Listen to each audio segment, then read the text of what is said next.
បាទសូមគោរពជម្រាបបងប្អូនអ្នកសិក្សាភាសាអង់គ្លេសយើងទាំងអស់គ្នាបាទថ្ងៃនេះខ្ញុំបាទសូមណែនាំនៅវគ្គភាសាអង់គ្លេសមួយដែលមិនថាបងប្អូនដែលទើបចេះតិចៗឬក៏បងប្អូនរៀនភាសាអង់គ្លេសយូរហើយទេ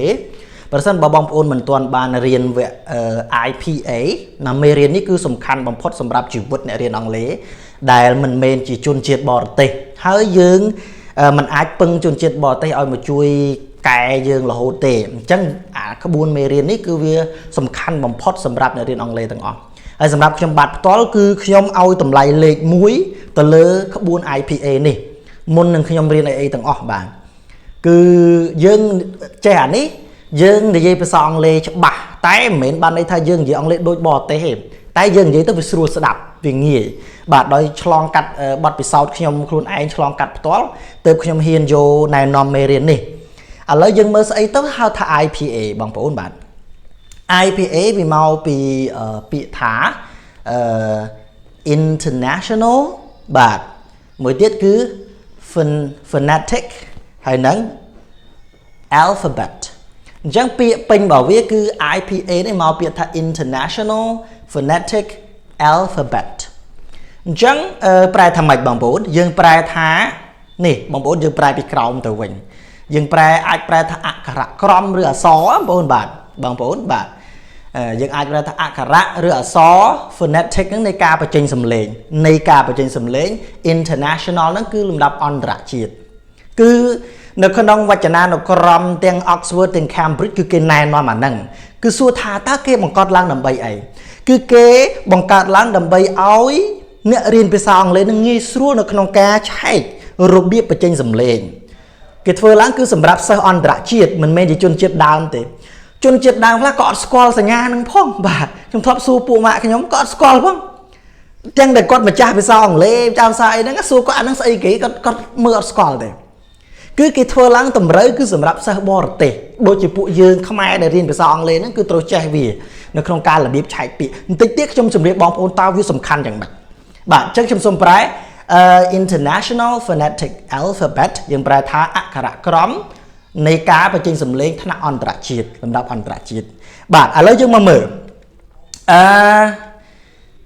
នេះដូចពាក្យនេះជាធម្មតាបងប្អូនយើងអានថា idol មែនទេបាទជាពាក្យហ្នឹងគឺជាទូទៅអានថា idol ចឹងហើយគឺនិមិត្តរូបយើងប្រែថានិមិត្តរូបរបស់យើងអីចឹងណាបងប្អូនបាទដល់ពេលគំនិតយើងអានថា idea អូខេតែពាក្យនេះបងប្អូនបាទខ្ញុំដោយសារតែខ្ញុំខ្លួនឯងអានខុសថ្ងៃមួយបងនៅគាត់រៀនគាត់មើលអង់គ្លេសនៅ YouTube គាត់ប្រាប់ខ្ញុំថាខ្ញុំនិយាយខុស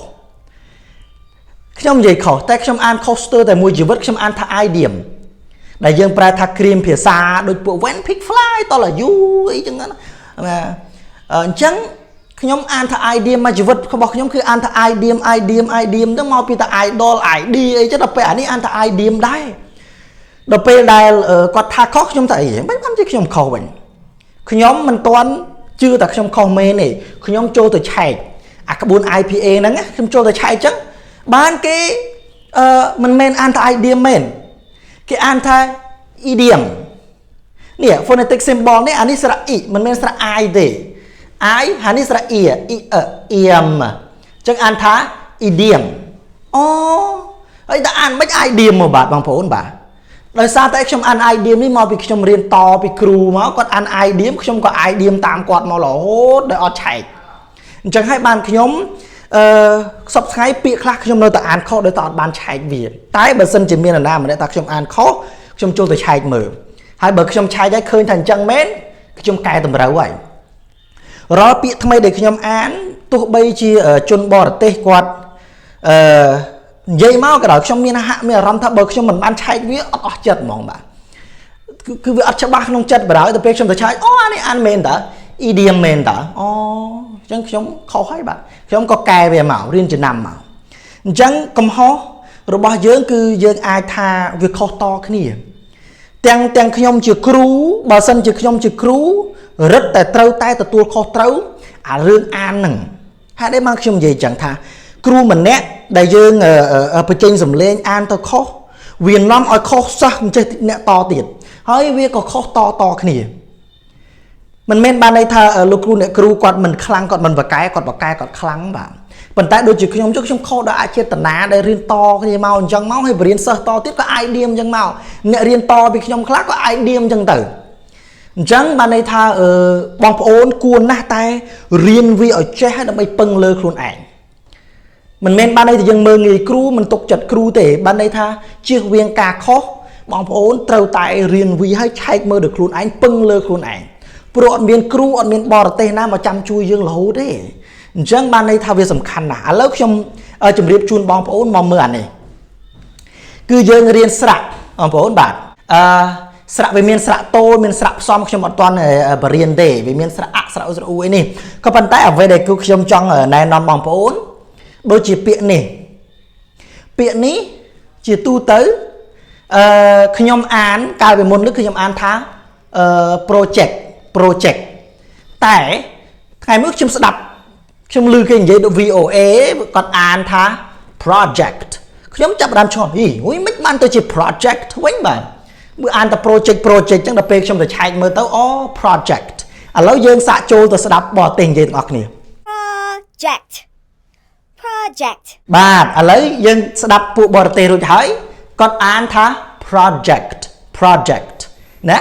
អាន project អញ្ចឹងយើងជាអ្នករៀនអង់គ្លេសយើងគួរតែរៀនព្យាយាមអូខេយើងថាតាមឲ្យត្រូវទៅណោះព្យាយាមតាមដែលអាចធ្វើទៅបានគឺយើងអានថាអានេះស្រៈអអានេះស្រៈអអញ្ចឹងយើងអានថា project អូខេបាទហើយមកពាក្យមួយទៀតដែលយើង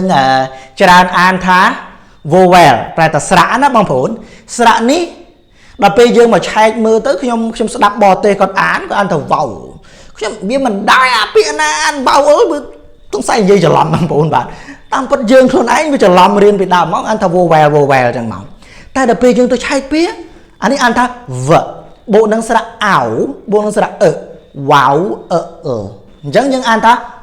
vowel ប្រែថាស្រៈ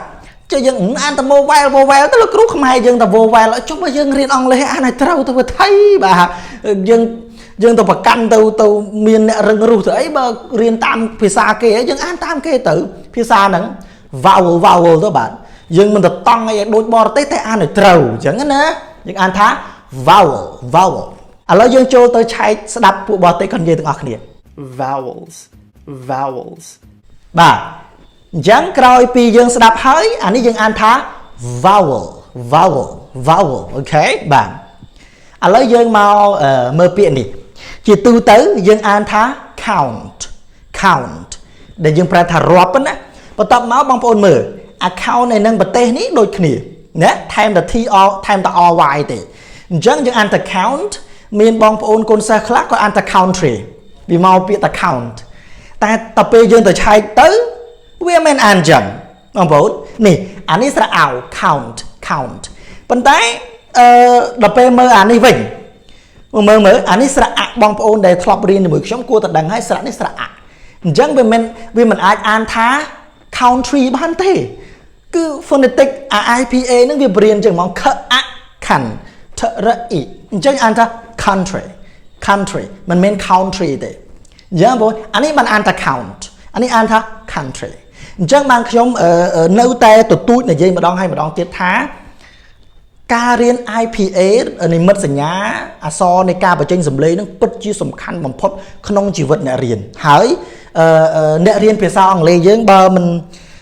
មិនកាន់វចនានុក្រមឆែកទេខ្ញុំនិយាយថាមិនមែនអ្នករៀនទេបាទគឺត្រូវតែផ្ទៀងផ្ទាត់ជាមួយនឹងវចនានុក្រមព្រោះអស់នេះគេដាក់ទាំងអស់នៅក្នុងវចនានុក្រម Cambridge ឬក៏ Oxford ដែលបងប្អូនទាំងអស់គួរតែរៀនបាទអូខេអញ្ចឹងយើងអានថា count អានេះអានថា country អូខេហើយ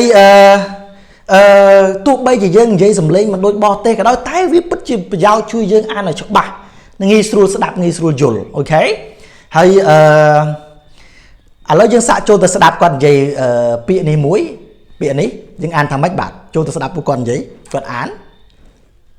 អូខេអញ្ចឹងខ្ញុំសូមសរុបលេងឧទាហរណ៍តានេះខ្ញុំបង្កើតប្រយោគនេះបើអាចទៅអត្ថន័យវាមិនសូវជាប្រមាណទេឥឡូវឧទាហរណ៍ថាយើងអានមកអូខេ my next អានតើម៉េចបងប្អូន project ឬក៏ project my next project is going back to my country ឬក៏ country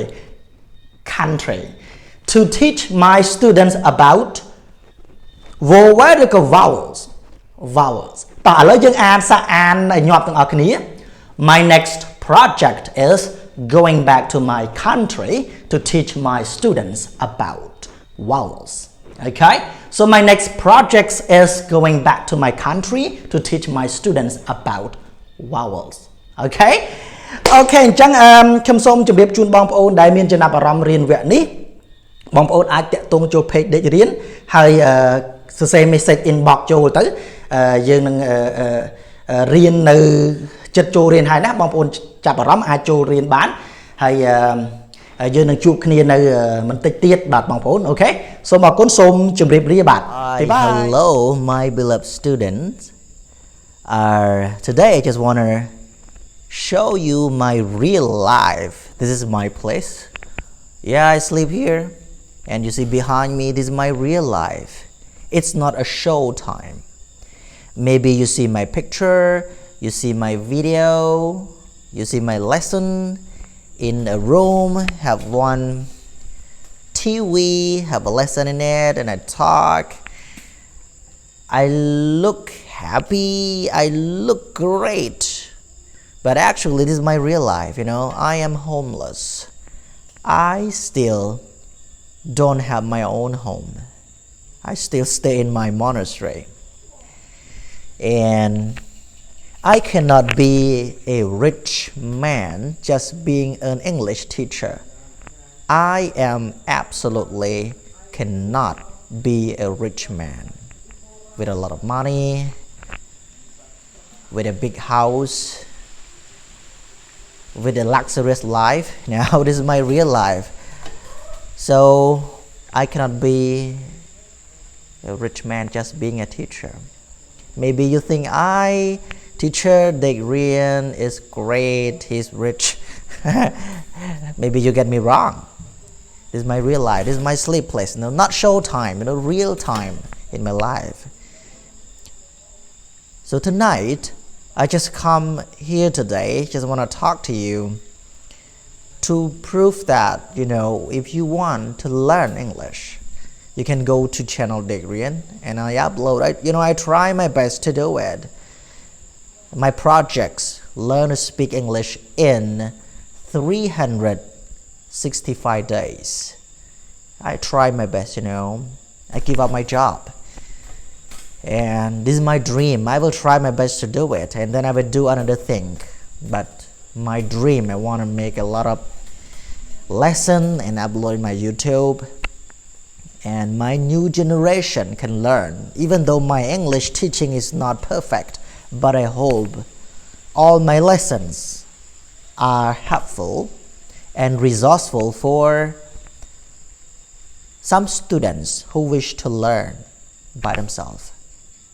I can say I am a small part of my country. I am a small part of my Cambodian country. And do I get money from my student? Actually, I get some small amount of money from my students who know and who understand about me. They just donate some money to me. That's it. I'm happy, you know. So, yeah, I just want to share with you guys about my real life. This is my real home. This is my real home. And I just want to encourage you that even though you live so far away from schools during this COVID-19, you know, it's hard to find school. Just take your time to learn. Not only with my channel Dek Rean, you can study, you know, just spend your time studying English or other languages you want to learn. Don't waste your time. If you the one person you learn by reading or you know language or you learn something, you know, just spend your time on learning is the best thing to help yourself. So when you get knowledge, when you know a lot, when you learn a lot about self-development, about something like how to improve yourself, so when you are You are a person who get knowledge and then use your knowledge to help other, to develop a country. So you are the one who need to take responsibility of developing every country. You are the one. I am the one, and you are the one. So at this time, just spend your time on learning. Try your time. Try your best. Don't waste your time on useless things. Try hard to learn. That's all for tonight. Good luck. Bye bye.